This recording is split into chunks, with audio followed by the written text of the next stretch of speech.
It's been snowing. Hi, it's Jacob here. I'm back to visit property number 60, which is about 15 minutes outside of Agen in the south of France. And I came back because I wanted to see it with the sun out. Last time when I came, it was drizzly and grey and misty. And boy oh, is it lovely today. You can hear the water trickling. Look at the lovely blue sky and the wonderful trees. There's even a little bit of blossom starting to come out. And hey, look, up there, we can just get a glimpse of the property. Now, it's probably worth my mentioning that this is not really a typical hub. This is a complex. It's a massive collection of buildings which would welcome a whole bunch of us. Digital nomads, remote workers, artists, anyone who wants to escape from the city or needs a little bit of a home base. So the size is quite important to be able to accommodate us all and give us our space as well. The true scope of the property starts to become apparent. Ooh, nice echo. Yep, it's all of that.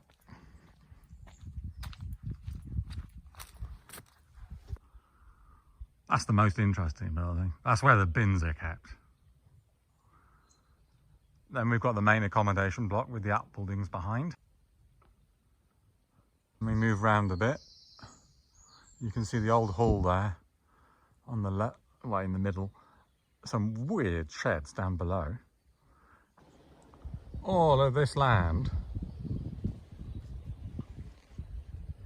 is included. Yep, all of that. This is actually the lane up. It's a private lane, lined with all of these trees. And just over there, you can see where the station is. Although you probably don't want to walk across that muddy field.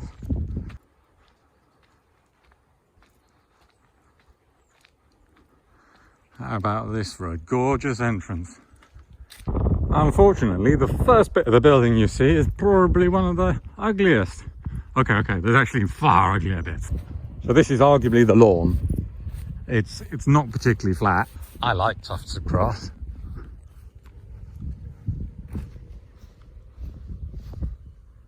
This main part of the building is quite impressive. And this is the pool, which is apparently only for fire purposes. These days, anyway.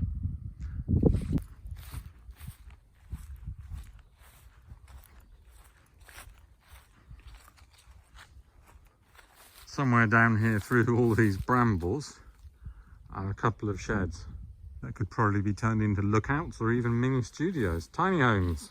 But having battled through brambles to get here on a shortcut, I'm not going to do any more. So I'm up near the end of the apartment block. Just over to the right is a large open flat area, which I reckon would be excellent for cricket. No, I'm kidding. Well, who knows? And there's the horrible, ugly outbuildings that need knocking down. But hey, a palm tree. It's always a good sign if there's a palm tree that can survive the winter. More interestingly, can you hear? Listen to all that water. Under the dovecot, which is actually built over it, is a water source. A bit overgrown at the moment.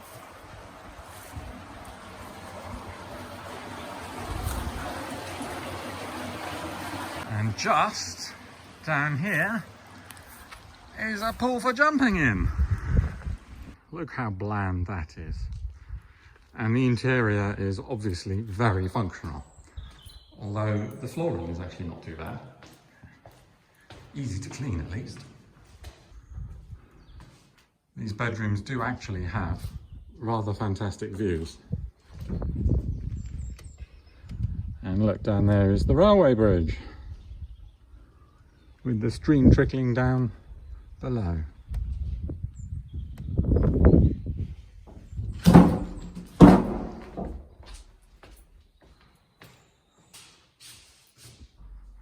These used to be the old communal showers. Quite pokey. We'd be saying goodbye to them.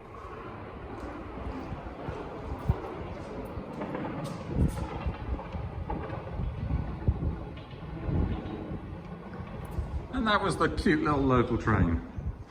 This would probably be knocked through to the neighbouring room to make a nice studio. If we go down to the bottom of the apartment block, actually quite a long way down,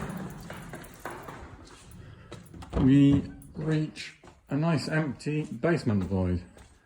I reckon this, once all those brambles are cleared away so you can see the view, would make a pretty nice communal kitchen and dining area, maybe even with a little terrace hanging out over the stream. The apartment block is actually in three segments, but it's all quite similar. Now we're reaching the third segment, which has a completely different little spiral-ish staircase. Can't say I'm too fond of this decoration. At least it's colourful. Sitting room with a tall panoramic window.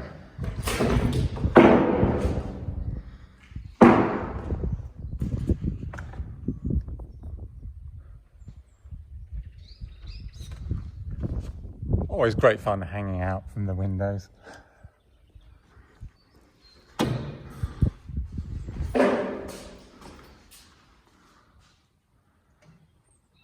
And that's down to the basement.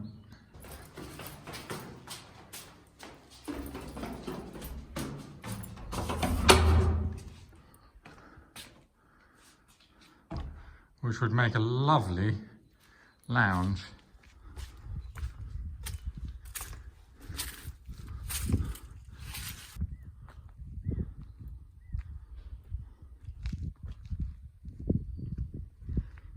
Below the dovecot, let's go up to the hall.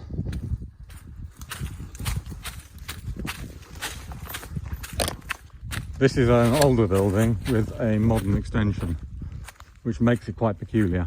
Just up over there is the cafeteria, which is the last outbuilding. And the cafeteria would be the main co-working space. There's actually quite a lot of infrastructure that remains, even including the quay. The back of the main building, which is the oldest, from this side is pretty ugly and has yet another modern extension. But there's a roof terrace. Let's go in and have a look at what would be the lively co-working space in this extension. It adjoins onto a little conservatory just over here that has nice big windows with the view. Apart from this rather odd little building, which I reckon would be much better knocked down to restore the view. Here's the little conservatory, almost all the glass intact. And it actually has this rather nice feature of the old exterior come into what would be the main dining room. Apart from this faux wall that would be cleared out the way, there are some humongous beams, previously hidden behind the worst possible ceiling tiles. Why anyone would do that, heaven knows. Okay, now we're approaching one of the exquisite features, which is a spiral staircase. Whee! Round and around we go. Actually, last time I was here, I failed to come up it. But I'm glad to report I haven't fallen through.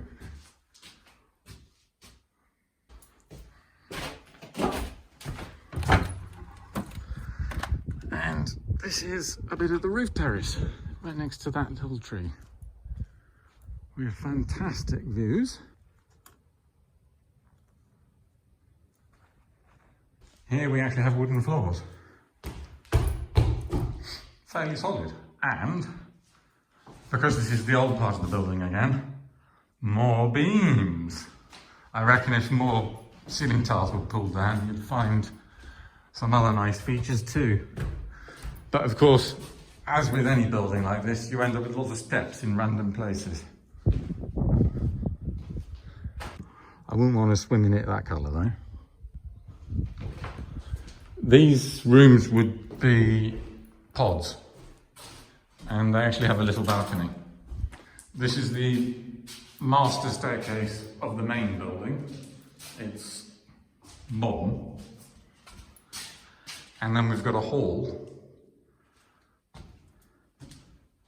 with these lovely large windows. And probably these again would be more pods, but not necessarily in separate rooms, more of a sort of open plan arrangement. This would be a pod lounge. It's definitely the best lounge because it has windows on 3 sides and a balcony on the fire escape.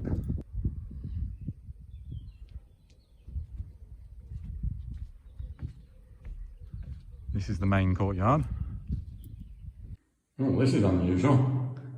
There's actually a choice between an old-fashioned toilet and a more modern one. Ah, freebie.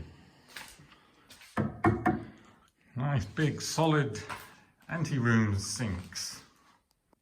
Now this is something I forgot to do last time. I actually missed out an entire floor. So this is behind the spiral staircase, which will probably be opened up, to be honest. Don't need all of these dividing walls.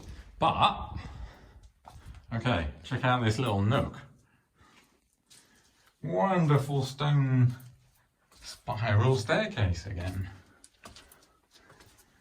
I wonder what we'll find down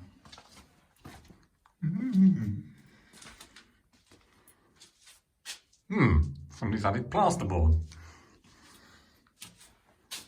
Ooh. Oh, steps. Aha. Chaudière. All the heating equipment. There's actually several boilers that have been left here. I was hoping this had some way through. Clearly not. So that is the main tunnel entrance to the caves. From the very front of the old building, there's that little conservatory. And over here is the courtyard. Ooh, nice floor. I'm not too averse to that colour either. It's going to need some replastering there. If we go out from the conservatory, we come onto this nice little terrace at the top of the main steps.